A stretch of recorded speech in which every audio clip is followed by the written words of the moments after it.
बड़ी खबर आजमगढ़ से, जहां संत कबीर नगर जिले के ग्राम चपरा पूर्वी की रहने वाली एक महिला ने अपनी 20 वर्षीय पुत्री के साथ कथित धोखाधड़ी और पहचान छुपाकर व प्रलोभन देकर धर्मांतरण कर शादी करने का गंभीर आरोप लगाया है। बता दें कि पीड़ित परिवार इस मामले को लेकर आजमगढ़ जिले में विश्व हिंदू परिषद के राष्ट्रीय महामंत्री के कार्यालय पर पहुंची और अपने दर्द को बयां किया।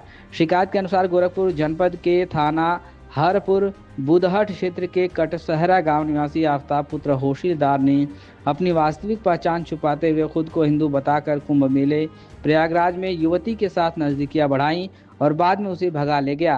पीड़िता की मां का कहना है कि आरोपी ने सुनियोजित तरीके से उनकी बेटी को अपने झांसे में लिया। परिवार को जब इस बात की जानकारी हुई कि युवक ने अपनी असली पहचान छुपाई थी, तब उन्होंने तुरंत पुलिस का सहारा लिया। परिजनों का आरोप है कि इस पूरे घटनाक्रम में उनकी बेटी को मानसिक रूप से भी प्रभावित किया गया। पीड़ित परिवार द्वारा मुख्यमंत्री योगी आदित्यनाथ के दरबार में न्याय की गुहार लगाई जा चुकी है। वहीं पीड़ित परिवार को जब यह जानकारी हुई कि हिंदुओं को जागरूक करने और उनकी आवाज उठाने वाले नेता श्याम सुंदर चौहान आजमगढ़ में मौजूद हैं और वह हिंदुओं की आवाज को उठाकर उनको न्याय दिलाने का काम करते हैं, तो वह परिवार आज विश्व हिंदू रक्षा परिषद के राष्ट्रीय महामंत्री श्याम सुंदर चौहान के कार्यालय पर पीड़ित परिवार न्याय की गुहार लेकर पहुंचा और उनको पूरी घटना से अवगत कराया। घटना के अवगत कराने के बाद मीडिया से बातचीत करते हुए उन्होंने कहा कि जो कोई भी व्यक्ति सनातन धर्म की बहन बेटियों को लव जिहाद व धोखाधड़ी प्रलोभन देकर धर्मांतरण का संवैधानिक तरीके से घटना कारित करने का कार्य कर रहा है, उसके खिलाफ विधिक कार्रवाई होनी चाहिए। हमारा संगठन विश्व हिंदू रक्षा परिषद तब तक उन परिवारों के साथ रहेगा जब तक उन्हें न्याय नहीं मिल जाता, क्योंकि इस तरह की घटना कारित होने से देश की एकता, अखंडता, संप्रभुता पर विपरीत असर पड़ रहा है। इस वजह से भारत की संस्कृति एवं डेमोग्राफी बदल रही है, जो कि बहुत बड़े संकट का संदेश है। आरोप है कि आरोपी के खिलाफ खलीलाबाद में थाने में 376 के मामले में भी जेल जा चुका है। इसके पूर्व में भी आरोपी एक हिंदू लड़की को जबरदस्ती भगा ले गया था। जेल से छूटने के बाद उसने दोबारा हिंदू लड़की प्रीति चौहान को भला फुसला कर भगा ले गया। क्या कुछ कहना मीडिया से बातचीत में युवती के माता पिता और विश्व हिंदू रक्षा परिषद के राष्ट्रीय महामंत्री श्याम सुंदर चौहान का आप सुनिए। अच्छा, क्या है, क्या घटनाक्रम हुआ, क्या आपके साथ घटना हुई? सर, मैं संत कबीर नगर से हूँ और मेरी लड़की थी। मेरी लड़की मुस्लिम के साथ फंस गई। मैं नहाने गई थी प्रयागराज, वहीं से उस लड़की का संपर्क हुआ और हमको नहीं पता था कि मतलब ये बातचीत कर रही है, क्या कर रही है। और वो हिंदू, उसको हम लोग समझ रहे थे वो हिंदू है। वो हिंदू बनकर स्नान किया, देवी देवताओं के पास गया और कलावा भी पहना, जनेऊ भी पहना, सब कुछ पहना। हम लोग सोचे वो हिंदू है।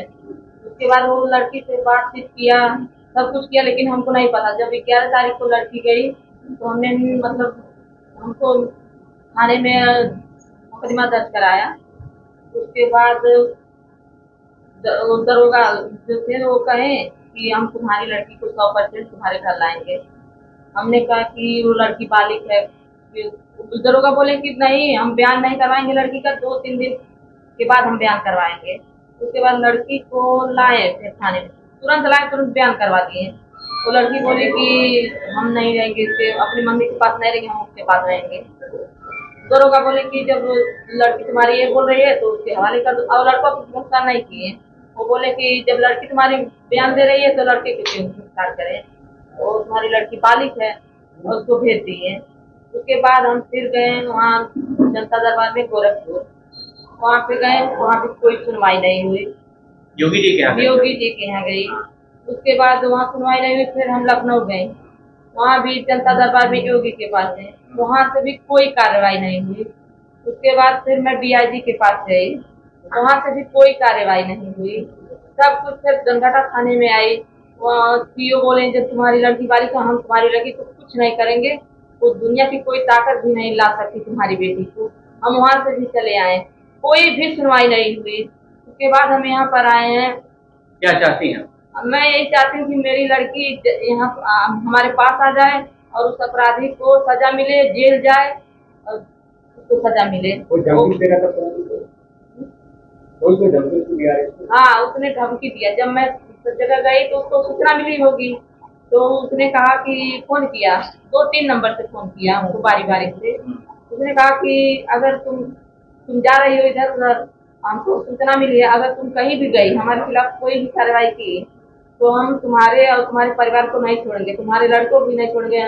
मैं जानता हूँ कहाँ वो रहता है, और तुम कहीं भी गए। मैं छांगुर गैंग का आदमी हूँ, हमको कुछ नहीं पता कि छांगुर कौन है, लेकिन उसने छांगुर का नाम लिया तो हमने कहा कि हम करेंगे कार्रवाई, तुम मेरी लड़की को वापस दो। कहा कि नहीं, हम लड़की को भी वापस नहीं देंगे, हम ऐसा करोगे तो हम लड़कों को भी बेच देंगे, कुछ भी कर लो, हमारा पता नहीं पाओगे कहाँ हम हैं कहाँ लड़की नहीं। अभी लड़के के साथ ही है?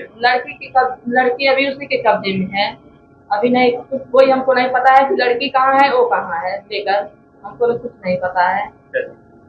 हाँ, उसको सजा मिले। आज के साथ आपने बुलाई है, क्या है उसका? देखिए, सबसे पहले मैं आपको बतला देना चाहता हूँ कि यह जिला आजमगढ़ एक मंडल है, और मंडल में मैं मंडल का रहने वाला व्यक्ति हूँ। मेरा नाम श्याम सुंदर चौहान है। मैं विश्व हिंदू रक्षा परिषद का राष्ट्रीय महामंत्री हूँ। अब पूरे भारतवर्ष में हम लोग धर्मांतरण, लव जिहाद और तमाम प्रकार की इस प्रकार की जो घटनाएं हो रही, जो समाज में नहीं होनी चाहिए, जो असामाजिक है, उस पर हमारा संगठन काम कर रहा है।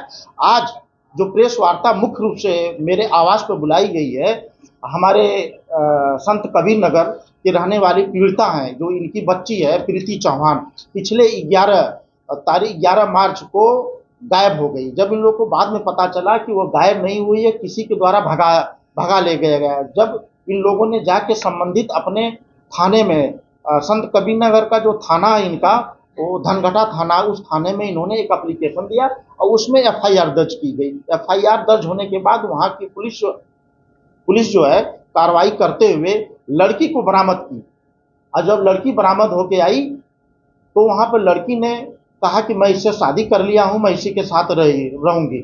उसके बाद वो लड़की जो कोर्ट में भी पेश हुई, कोर्ट ने उस लड़की की बालिग होने की स्थिति में, दशा में उसको बरी कर दिया, यह कहते हुए कि लड़की बालिग है, स्वेच्छा से ये अपना कहीं किसी जाति धर्म में शादी कर सकती है, रह सकती है।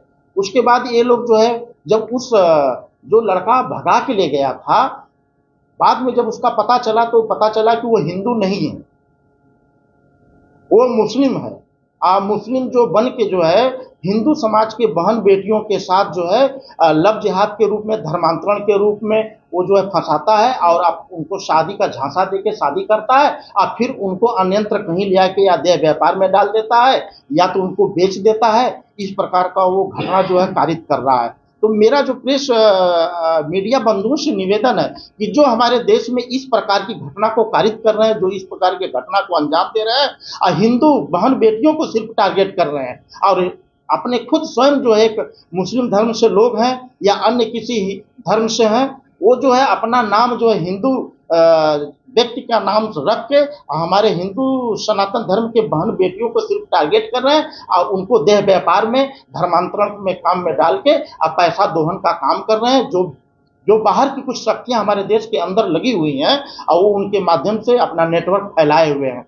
बाद में इन्होंने मुझको अभी बताया है, जो पीड़िता है उनकी माता जो है, ये जो लड़की गायब हुई है प्रीति चौहान की माता जो है सितारा देवी ने, उन्होंने अपने मुंह से मुझे बताया है कि वो जो लड़का एफआईआर दर्ज कराई, उसका नाम है अवताब सन ऑफ हौसलादार। ये इसका पता है कटसहरा हरपुर बुधहट थाना, हरपुर बुधहट जिला गोरखपुर का निवासी है। यह सुनियोजित तरीके से इस प्रकार की घटनाएं को कारित कर रहा है, और हमारे हिंदू धर्म के, सनातन धर्म की बहन बेटियों को फंसाने का काम कर रहा है। तो अभी इन्होंने बताया कि जब इस प्रकार का एफआईआर दर्ज हुआ तो इनको फोन किया, वो लड़का जो इनके लड़की को बहला फुसला के भगा ले गया, उसने फोन करके ये बताया कि मैं छांगुड़ बाबा के गैंग का हूँ, तुम पता लगा लेना, अगर मेरे खिलाफ तुम कहीं भी इधर उधर जाओगी तो तुम्हारे पास एक लड़का है, उसकी मैं हत्या करवा दूंगा।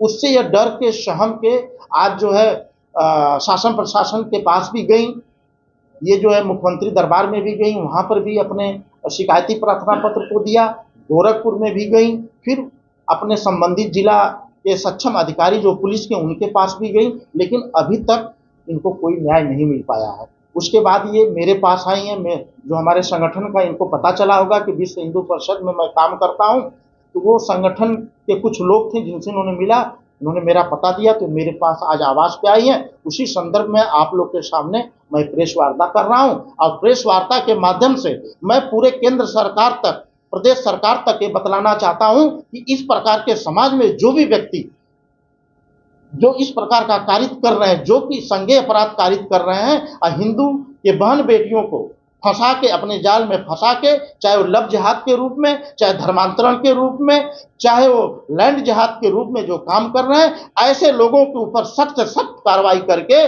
उनको जेल भेजने का काम किया जाए, ताकि आगे आने वाले समय में इस प्रकार से हमारी बहन बेटियों का बचाव हो सके। तो जेल में है, तो क्या उसका गिरोह काम कर रहा है अभी? बिल्कुल काम कर रहा है। अगर काम नहीं करता तो वह व्यक्ति स्वयं अपने जुबान से, अपने मुंह से बोल रहा है, पीड़िता के से बार बार कह रहा है, फोन पर टेलीफोनिक वार्ता करता है और बार बार धमकी दे रहा है कि मैं छांगुड़ बाबा के गैंग का हूं, तुम मेरा कुछ नहीं बिगाड़ पाओगी और ज्यादा कुछ बोलोगी तो तुम्हारे परिवार के एक एक लोगों को मार दिया जाएगा।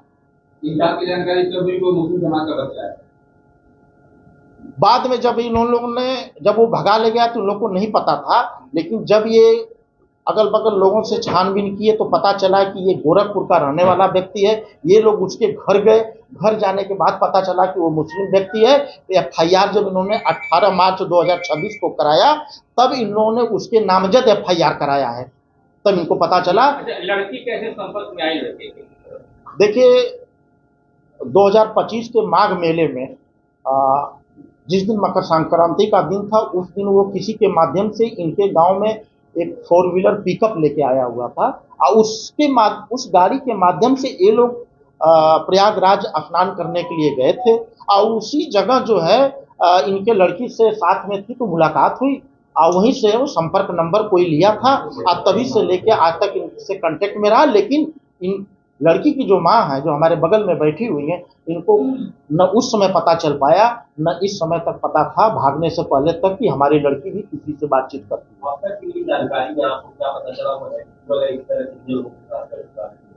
हाँ देखिए, सही तथ्य तो नहीं मेरे पास आए कि कितने लोग के साथ किया है, लेकिन मेरे पास जो 1-2 आंकड़े आए हुए हैं उससे प्रतीत होता है कि यह जो है सुनियोजित तरीके से ये जो है अपराध कारित करने का काम करता है। इसका एक मुकदमा जो है थाना खलीलाबाद, जिला संत कबीर नगर में अपराध संख्या 340/24 है और धारा 376, 323, 506 के अंतर्गत ये धारा पंजीकृत की हुई, जिसमें ये जेल भी गया, अभी ये जो है जमानत पर बाहर आया हुआ है।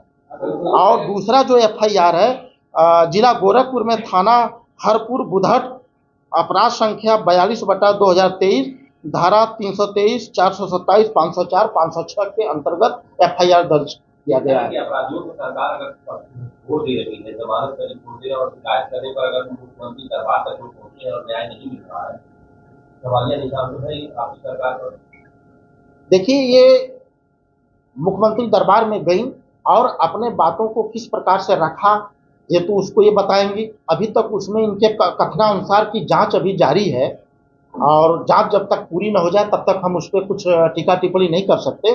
जांच आने के बाद ही पता चलेगा इसमें कहां तक जांच की। शादी किया उन्होंने अपनी पहचान छिपाकर किया था या अपनी पहचान बताकर किया था? हिंदू बच्चा के बारे में शादी किया था या मुस्लिम बच्चा शादी किया? देखिए, जो कोर्ट में शादी का सही तथ्य नहीं पता चल पा रहा है। जब पुलिस द्वारा इनकी बच्ची को जब पकड़ के लाया गया, जब अपराध कारित किया गया था, तो वो लड़की ये बयान दी कोर्ट में जाके कि मैं इसी के साथ रहूंगी, इसी के साथ शादी करना चाहती हूँ या शादी कर ली हूँ, इस तरह का उसने बयान दिया था, जिससे कोर्ट जो है बालिग होने की दशा में उसको छोड़ दिया। दिनों में आजमगढ़ में अपने हाथ का बंदा पकड़ के आया था, जिसको पुलिस ने छोड़ दिया। गोरखपुर और आजमगढ़ से मिला हुआ मामला था। किस तरह से आप लोगों का संगठन काम कर रहा है और इस सरकार में अगर इस तरह के काम हो रहे हैं, अपराधियों का कुछ नहीं हो रहे हैं, तो कब ये होगा? देखिए, इस सरकार की बात नहीं मैं करूंगा। सरकार तो उत्तर प्रदेश की आप बात कर रहे हैं, मैं पूरे भारतवर्ष की बात करूंगा, क्योंकि पूरे भारतवर्ष में प्रतिदिन लगभग 1,500 हमारी सनातन धर्म की बहन बेटियां गायब हो रही हैं। लगभग एक वर्ष में 5 लाख जो है बहन बेटियां गायब हो रही हैं और उसमें से मुश्किल से जो है 1.5 लाख तक जो है बहन बेटियों का रिकवरी हो पा रही है, बाकी बहन बेटियों का पता नहीं चल रहा है। तो ये स्पष्ट है कि पूरे भारतवर्ष में इन लोगों का एक जो है गैंग बन के काम कर रही है और लव जिहाद के रूप में, धर्मांतरण के रूप में, घुसपैठ के रूप में ये लोग अंदर आ रहे हैं और हिंदुस्तान के बहन बेटियों को अपने चंगुल में फंसा के इस तरह की घटना को अंजाम दे रहे हैं, और जिससे हमारे भारतवर्ष की डेमोग्राफी में परिवर्तन हो रहा है। तो मैं आप लोग के चैनल के माध्यम से ये सरकारों को ये अवगत कराना चाहूँगा कि जो हमारे सनातन धर्म की जो डेमोग्राफी है उसको चेंज किया जा रहा है, जिसकी वजह से हमारे भारत की एकता, अखंडता, भारत की संप्रभुता और उसके लोकतंत्र पर एक बहुत बड़ा जो है ये घटना जो हो रही है उसके ऊपर प्रभाव पड़ रहा है। तो जब इस प्रकार की घटना कारित की जा रही है तो अगर इस पे अंकुश नहीं लगेगा तो आने वाले समय में हमारे समाज के अंदर जो आज हम भिन्न भिन्न तरीके से हम लोग जो कमाने का काम कर रहे हैं, जो हम लोग बिल्डिंग महल, मल्टी स्टोरी बिल्डिंग बना रहे हैं, खरीद रहे हैं, खेत खलिहान खरीद रहे हैं, आने वाले 10 से 15 साल में उन पे ऐसे जिहादियों का कब्जा होगा। इसलिए मैं सरकार को अवगत कराना चाहता हूं कि जो भारत में इस प्रकार से तेजी से जो धर्मांतरण का काम किया जा रहा है, लव जिहाद का काम किया जा रहा है, उस पे कठोर से कठोर कानून बना के ऐसे लोगों के ऊपर कार्रवाई की जाए ताकि जो है इस प्रकार का कोई घटना कारित करने का जाति न कर पाए, जुर्रत न कर पाए। वर्तमान में देखिए जो भी पीड़ित परिवार हमारे पास आता है उनकी पूरी मदद की जाती है कि उनकी बेटी मिल जाए। सबसे पहले तो देखा जाता है कि अगर कोई बहन बेटी हमारी गायब हुई है तो उसको कैसे रिकवर किया जाए। रिकवर होने के बाद हम लोग जो है ऐसे लोगों को चिन्हित करा के सरकार के से मदद लेते हुए उनके ऊपर संबंधित धाराओं में सुसंगत धाराओं में FIR पंजीकृत करवा के जेल भिजवाने का काम हम लोग कर रहे हैं। लोगों को जगह जगह जागरूक कर रहे हैं। यदि आपके बहन बेटी के साथ